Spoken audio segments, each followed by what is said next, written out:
it's Megan. Welcome back to Wolterman Homestead. Today we're just going to do a little short video. We placed an order last week with River Hills Harvest. We're not affiliated with them, not sponsored in any way, but we ordered some cuttings from them. We got the Adams 2 variety. I ordered the 3-piece cutting, which was like, it was about $10 and then plus shipping. So we got our elderberry cuttings, and then in your package you get your receipt, and then they also send you instructions on how to grow elderberry. Elderberry is very good for boosting your immune system. It's really great to plant around your chickens because then your chickens will eat the berries and it will boost your chicken's immune system. We have made an elderberry syrup video, so I'll leave it linked up above and then down in the description as well, so you can go and check that out. The elderberries that we used in that video, we just did a bulk order from an organic company off Amazon, so we're excited to try and grow our own, and then in a couple of years be harvesting our own berries. These directions talk about how if you want to start your elderberry, some people start them inside, some people start them outside, but that you want to use the best soil possible if you're going to start them in soil. But if you like to watch your elderberries grow their roots and start getting ready to be planted, you can start them in a glass container, and then you'll be able to see your roots. So that is what we're going to do today. We're going to pull out our cuttings, and then in the bag they send some kind of like a mossy type material to keep it moist.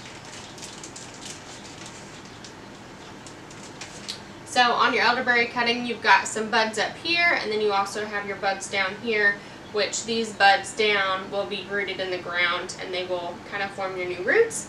And then you've got this tip is cut at an angle.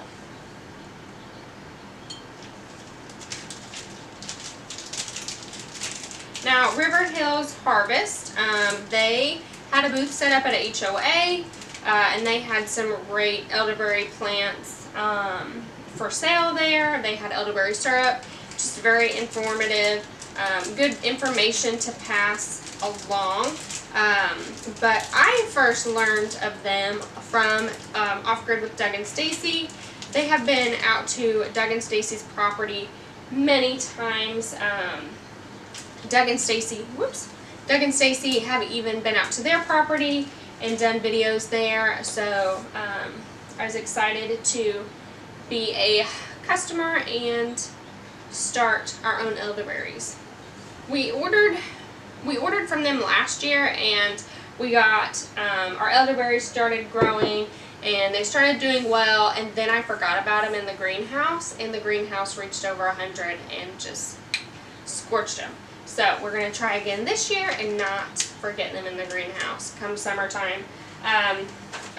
But you can leave them for, the roots will appear in about 2 weeks in your glass jar. So you can leave them in a sunny spot like the windowsill here, and in about 2 weeks you will start seeing roots, and then you can plant them in the soil and start seeing some growth there. You can put them in little pot containers, like starting containers, or like larger containers. So that's kind of how we're going to do it and kind of show you along as they grow and develop. So, and on another note, I looked this morning and we have some tomato sprouts that have popped up on our grow shelf. I looked yesterday and there was nothing, and now there's lots of little green, beautiful heads and leaves. So I will go over there and show you guys. Here is our tomato tray. You can see all the little tomato starts.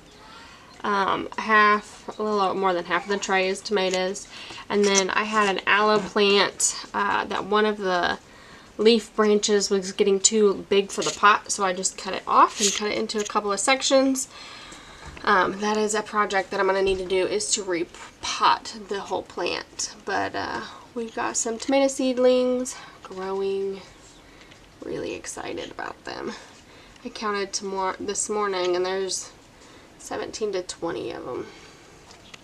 So Brenda over at Duncan 1900 Homestead made a comment on the video when we put up the shelves that we should put aluminum foil back behind our shelving units, and so that's what we did to help reflect the light to the plants. So there is aluminum foil on either side. Now this tray here behind me is peppers, and peppers typically take a while to germinate, so there's no sign of sprouts in that tray, but there is with the tomatoes. So really excited about that. Now in our Master Gardening class that we took last night, it's probably my favorite class that we've done so far. We did cover the topic of indoor plants just a little bit, and lighting was one of the topics. In the class we talked about lighting and the different colors of lights per bulb, kind of things that I didn't know when we first did the grow shelf. So we'll see how these lights do. I did throw up this grow light that I used last year just to add and see if it is needed, see how they do. I'm going to leave it today since they've just sprouted, and then maybe turn it off tomorrow and see if there's a difference in the way they grow and kind of the way they shift toward the light. So that's kind of an experiment, and that's kind of what gardening is. Gardening is a big experiment, and trying to see if different things work for you, because they might work for you and might not work for somebody else, and vice versa. So that's kind of what we got going on here on our grow shelves. We are pretty excited. When Dylan came in today, he was like, "That's so neat," because there was nothing yesterday. It was just a blank tray of dirt, and now we've got all these little sprouts. So we are super excited. Figured I'd give you guys a little update. These guys are all still doing really, really good. This little guy's still our favorite, but they're all doing really, really good. Running around. Just a little sounds like peaceful. That's all, guys. Thanks for watching. As always, take care and God bless.